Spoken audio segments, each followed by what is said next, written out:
we look off our back porch here at Crossroads Church, we get a pretty good view of what's just over the fence of our backyard, the city of Red Deer.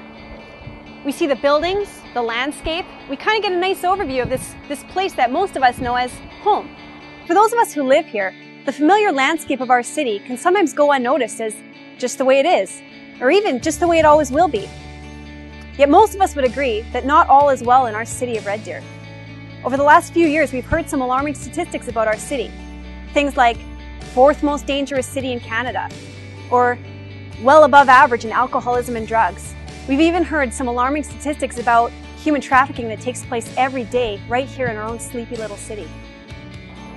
Here at Crossroads Church, we believe that God has called us to be a blessing to our community. In Jeremiah 29, God commands the Israelites to not only pray for their city, but also to seek its welfare.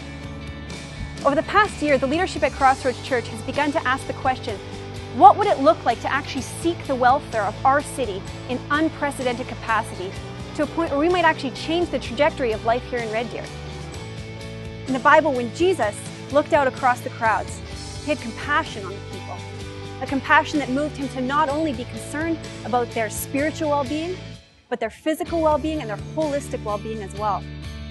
If we were to zoom in on our city, peer over the fence of our backyard, and examine some of the deep-rooted issues that lie at the heart of our city, what do you think we'd find? Some of Red Deer's social issues are actually quite visible once we start looking. If we were to spend a night out on these streets, we'd see things like homelessness, addiction, sex trade, probably a soup kitchen line here or there. These are just some of the kinds of things that are the reality of our city in Red Deer. But there's a lot more behind those issues that aren't quite so visible. For example, what's caused homelessness in Red Deer?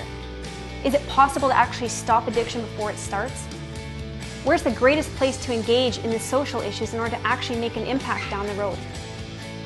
As a church leadership, these are the types of questions we began asking and wanted to hear from our community, the people who are already engaged in these issues. As we asked, we learned some really interesting facts about our city in Red Deer. Some things that kind of make our cultural dynamic a little bit unique, but also have long-lasting impacts on our social spectrum. We learned that 1 in 4 people in Red Deer have lived in their home for less than a year. This significantly impacts the transience of our population and people's ability to be well connected in Red Deer. We also learned that more than 1 in 5 people in Red Deer haven't graduated from high school. So despite our high-paying industry jobs, this actually has lasting impacts on the shape of our community. But we also learned some really tragic realities about our city. We learned that 30% of our homeless population comes directly from the child and welfare system. We learned that over 11% of the men in Red Deer are physically and/or sexually abusive.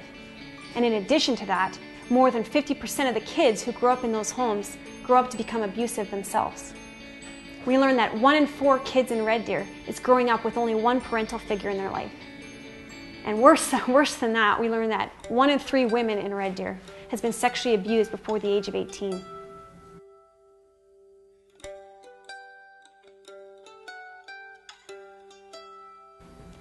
When we asked the agencies where amidst the social spectrum they thought it would be best for us to engage, almost unanimously the common denominator was unsupported families in crisis. In your faith community can be amazing mentors for each other. You know, you've got, I think you said there's 2,500 of you. So you imagine how many role models and mentors there are in that number of people who could be mentoring and role modeling for young couples just starting out. How many fantastic parents you have in your faith community who could be, you know, not just showing new couples how to create and sustain a healthy relationship, but how to create and sustain healthy parenting skills and relationships too. It's wonderful, and we're very grateful to have people come in and do bedroom makeovers or, you know, do the bricks and mortar kinds of projects. But what we want is we want people to really engage with us in the work we do with the people that we serve. So to become very much aware of the families we have here, what's going on with them, and together what we figure out is what works for the people that want to become engaged with us. Do they want to be mentors? Do they want to be support people in the community for these families? A lot of these families are marginalized and live in isolation. They need the mentors. But we figure out together, how do we work together to support the people? The bricks and the mortar stuff is, it's valuable, it's important, but the reason we're here and the reason we're having this conversation is about the people that we're really about serving. We need caring, compassionate people in community to work with our families, engage with our families, understand the issues, and work with us around generating the solutions. We know that we can't invest in every social issue in Red Deer, but as a church, we feel that God is asking us to significantly invest in some issue in order to make a greater impact. After listening to the social agencies in our community and hearing their heart, we feel loud and clear that what they're wanting from us is actually our unprecedented amount of compassion to be poured into the root causes of these social issues. In 2011, the City of Red Deer did an expansive study on our homelessness and poverty.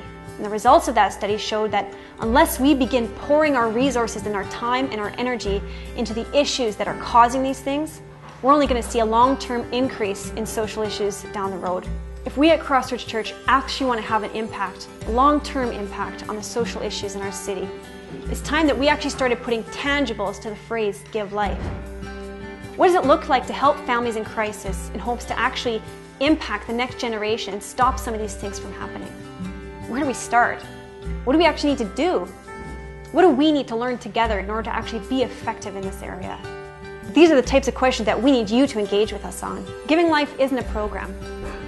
It's the heart of Jesus through the hands of His church. We need you to join the conversation about how Crossroads Church can unleash unprecedented amounts of compassion in our community in order to impact the next generation and their families. I have a feeling that we're in for an incredible ride. Will you join us?